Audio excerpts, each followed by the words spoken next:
Hello, good morning. I hope everyone is good.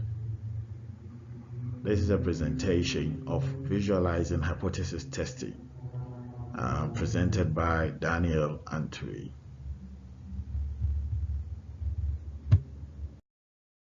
The agenda for this presentation are importance of mean testing, comparison of two groups of data, efficiency comparison, correlational test, important lessons to take away, questions and answers session.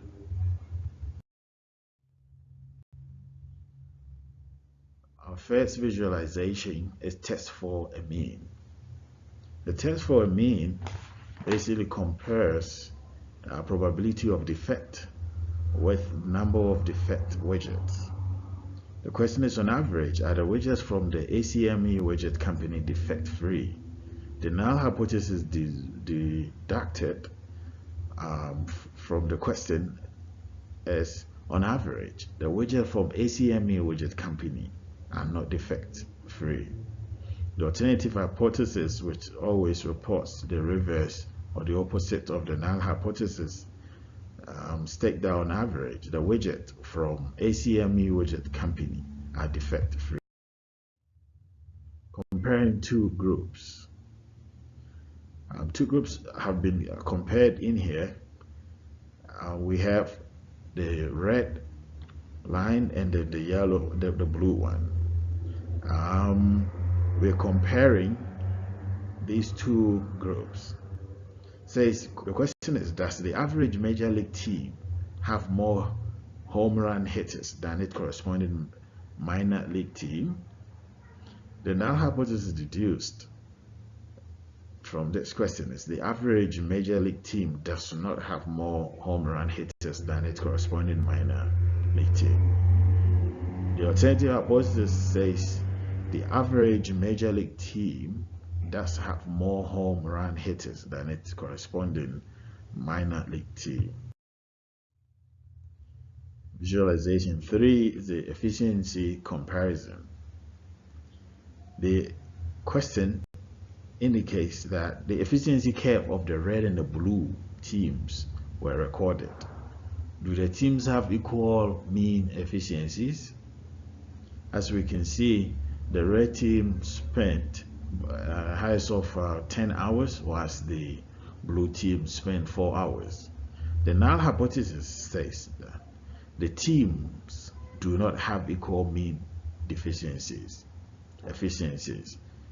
while the alternative hypothesis, the teams do have equal mean efficiency.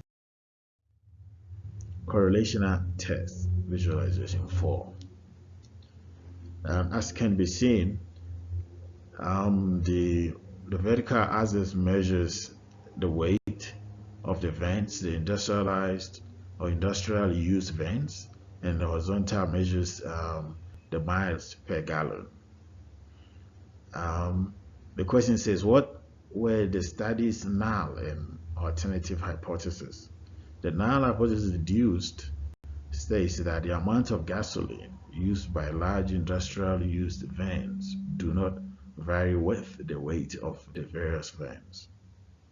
The alternative hypothesis says the amount of gasoline used by large industrial used vans do vary with the weight of the various vans. At this juncture, I would want you to take these important lessons. The takeaways under creating hypothesis tests is, the first point is, hypotheses are used to test relationships between variables to ascertain if such relationships do hold water. The second point to take away is the null hypothesis is always expressed as having no relationship between variables. Alternative hypothesis, on the other hand, is the exact opposite of the null hypothesis. It expresses relationship between two variables. Using visualization, the first takeaway point is that key concepts and meanings are easily conveyed through visualization. Second takeaway under visualization is the use of tables, graphs, and visuals bring home research findings and make a report easily readable and understandable. At this juncture, I would want to thank you all for watching this presentation, and I would also want to open the floor for any questions that you may have. Thank you.